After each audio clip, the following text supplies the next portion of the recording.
All right, a very big welcome to you, my awesome listeners and viewers from all over the world. It is good to have you back on The Truth with Ben Jokes, your trusted channel for political analysis.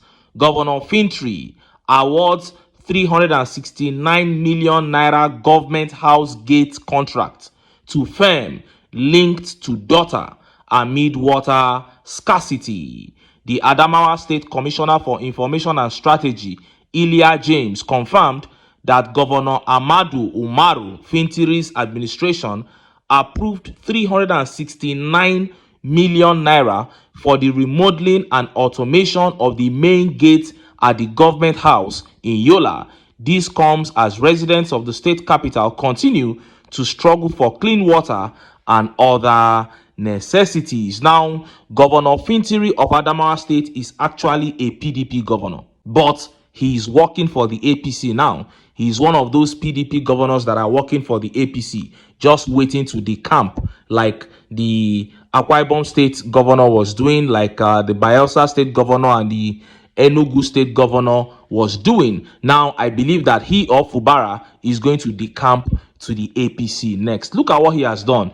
369 million naira for the State House gate.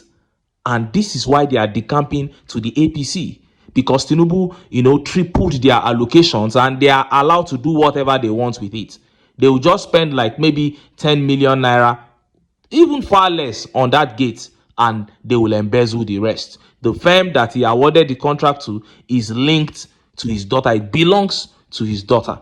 So they are allowed to do whatever they want with our resources. That is why they are all running to the APC. Make of this information what you will as a citizen of Nigeria, whether you are from the north, south, east, or west. Now, let us look at the top stories. First is that one coming from another minister in Tinubu's cabinet. This time around, this minister was counseling the youths of Nigeria. Very annoying thing to say. And next is that update coming from the newly appointed INEC chairman. And this statement coming from INEC chairman Amukpiton has sparked wide reactions amongst Nigerians. Before I show you details of these top stories and how Nigerians reacted, let me quickly show you this video. The Minister of States for Agriculture was interviewed and he gave 3 solid reasons why farmers are having low yield in Nigeria today. 3 reasons, and this man managed to exclude insecurity. Watch this video. Are consuming. And that's why with the pronouncement of the Nigerian Force Policy, which is an economy-wide policy, generally a whole of government policy, we in the Federal Ministry of Agriculture have, mirrored down this policy to say, let's produce what we eat and consume what we produce. Meaning, the diversity of Nigerian food is so huge that if we focus on producing them, different areas of this country have different priorities in terms of what their food staples are. And recognizing that, we are making all efforts to ensure that all of these foods are getting the right attention. And generally speaking, what exactly are the problems? Great. And I think the problems are not far-fetched. They are very clear to us. It's a matter of low yield by our various farmers, because we have compared the average yield in the country to even the African average or even the global average, and therefore when you juxtapose this with what our researchers are telling us about each of the commodities, we know for a fact that our farmers are not getting the right yield. And so our effort is, how do we help them to achieve maximum yield? So is that as a result of the seeds that we have? It's as a result of so many things. Soil, what's going on? It's as a result of so many things, and those are the things I want to distill out to you now. Okay. Now, one of the reasons is the poor seed. And before now, when we came on board, the food seed system was actually comatose. Usually, you are supposed to have a planning section where you sit down and look at the demand for a particular commodity in terms of the seed requirement. And then the researchers will go in to produce the improved breeder seed, which will now go to the second stage, which is the foundation stage, and then you will now take that one and give it to those who are planting the seed entrepreneurs, so that they give you the certified seed which farmers are able to plant. That process collapsed, but we have brought it back. and it is now helping us to achieve the kind of success that has been reported in the annual performance survey that was just recently released by one of our agencies. The second aspect is low mechanization, and we are tackling that by providing various forms of smallholder mechanization, tillers, machines, and all the other small machineries. Now, the same way we are also looking at the tractorization, which we now have 2,000 tractors waiting for the program that we lead to their own distribution for utilization by farmers. At least we are targeting the next production cycle. Now, the other aspect is post-harvest losses. You saw that. He said the first problem is poor seeds. Next problem, low mechanization. And the third one is post-harvest losses. He found a way to exclude insecurity. Now, I'm not saying that poor seeds and low mechanizations are not also problems. Of course, if the seeds are poor, it will affect your yield. And low mechanization, cultivation done with tractor and other machines yield more than the one you do with your hand. So these ones are also problems. But there is a major problem that these farmers have told us. They said when they plant on a farm that they should harvest 10 bags of corn, that they are struggling to go home with 2 because of attacks from terrorists, from Fulani terrorists. You managed to exclude that one, and you began talking about these other ones because you don't want to annoy government, because you people have all agreed. Senator Abdullahi, you are now the Minister of State for Agriculture, and probably you are also linked with all those headsmen, so you don't want to bring up the issue of insecurity.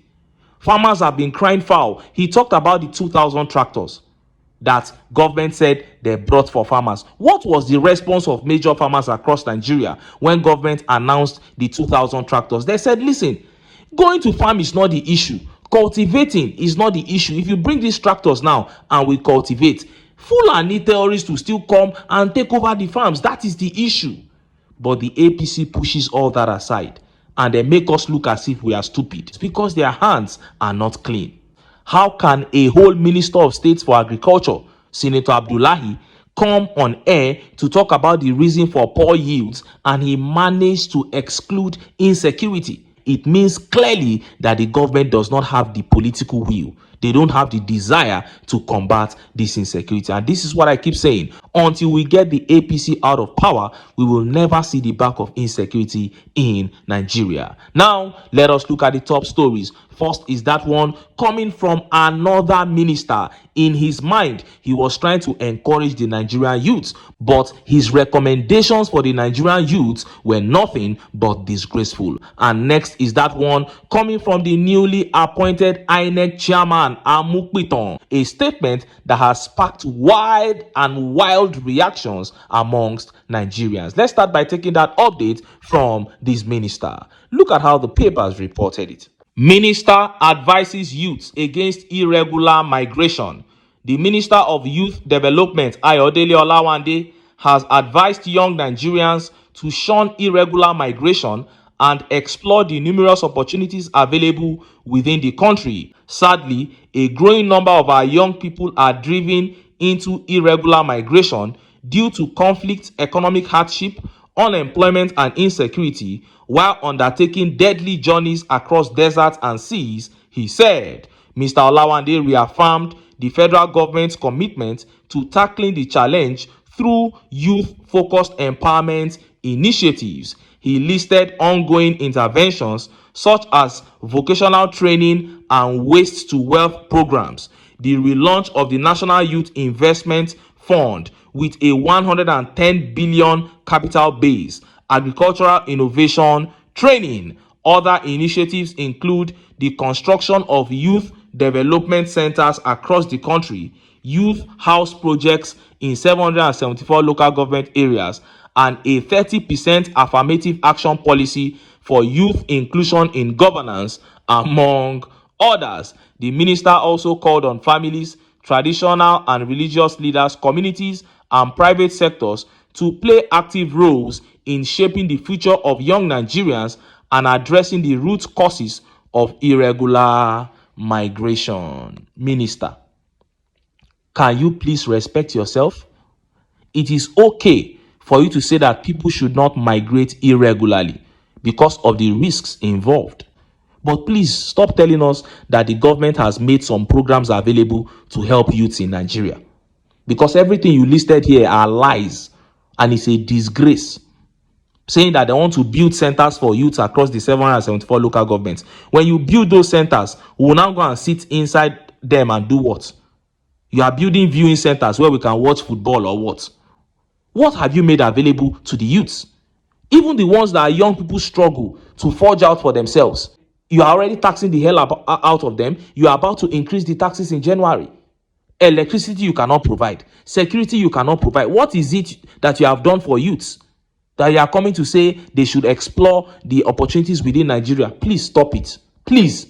You are a young man, respect yourself. And just as Nigerians were yet reacting to that update from the newly appointed INEC chairman began making the rounds. The INEC chairman said he wants to go back to probe the glitch that Professor Yakubu said occurred during the 2023 elections. In other words, he wants to probe Tinubu's victory in the 2023 elections. Look at how the papers reported it. I will audit IREV to identify glitches that undermined 2023 elections. Amukpiton, the newly confirmed chairman of the Independent National Electoral Commission, INEC, Professor Josh Amukpiton, has pledged to conduct a comprehensive audit of the INEC results viewing portal, IREV, to identify and resolve the technical glitches that undermined public confidence during the 2023 general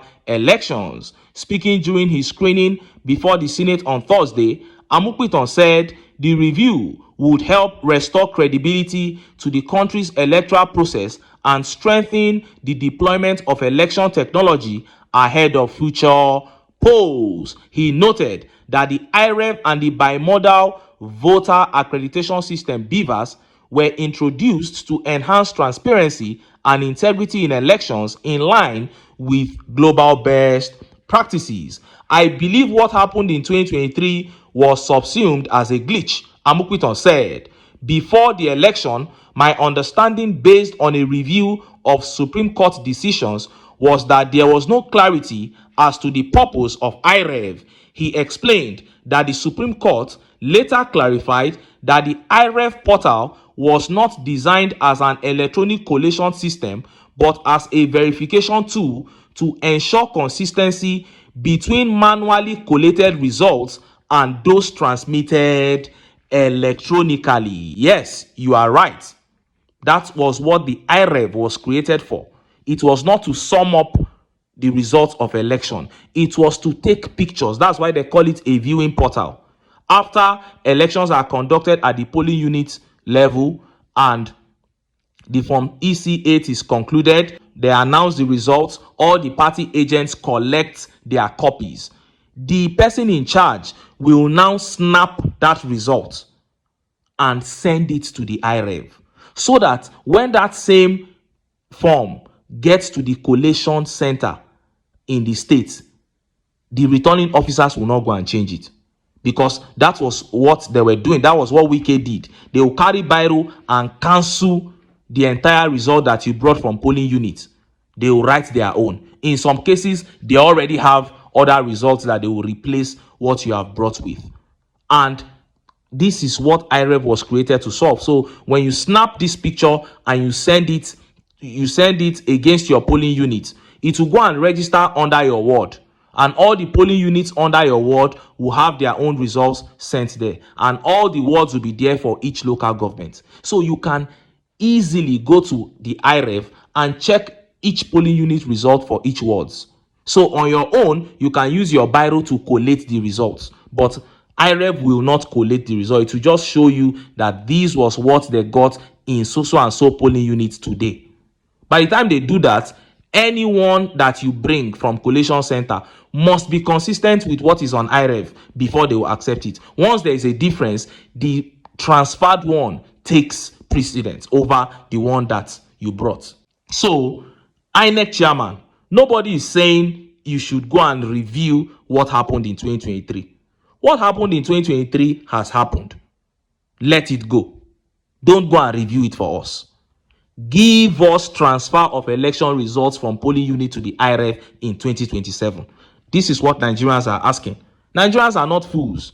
We expect you to do the bidding of your master Tinubu because he was the one that put you in office.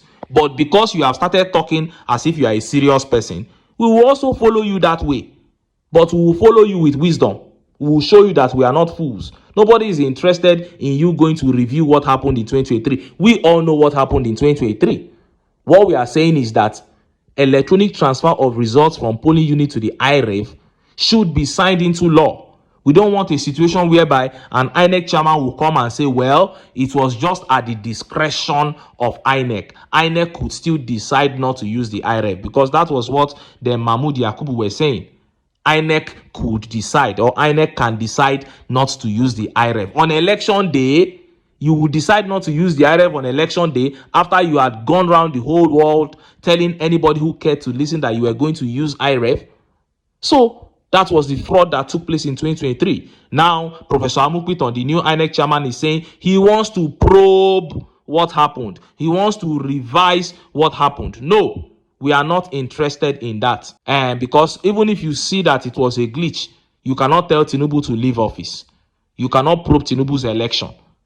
But going forward in 2027, Nigerians are demanding the transfer of election results from polling unit to the IREF. It is only on the grounds of that that we can say we have had a credible election. If not, we will continue to be a disgrace to ourselves and a disgrace to the entire black race worldwide. Because Nigeria, as the biggest nation in Africa, ought to do better. As the most blessed nation in Africa, ought to do better in all ramifications. But this is the APC. I don't expect anything good from them. If anything good is going to happen, in my own opinion, it is until the people stand up and demand for transfer of election results from polling units to the IREF. If the people led by the opposition can achieve that, then we can get the APC out and take our country back. But until then, make I still enter town, make I go get some ogbonge political news wey una go like. Why? Because na because of na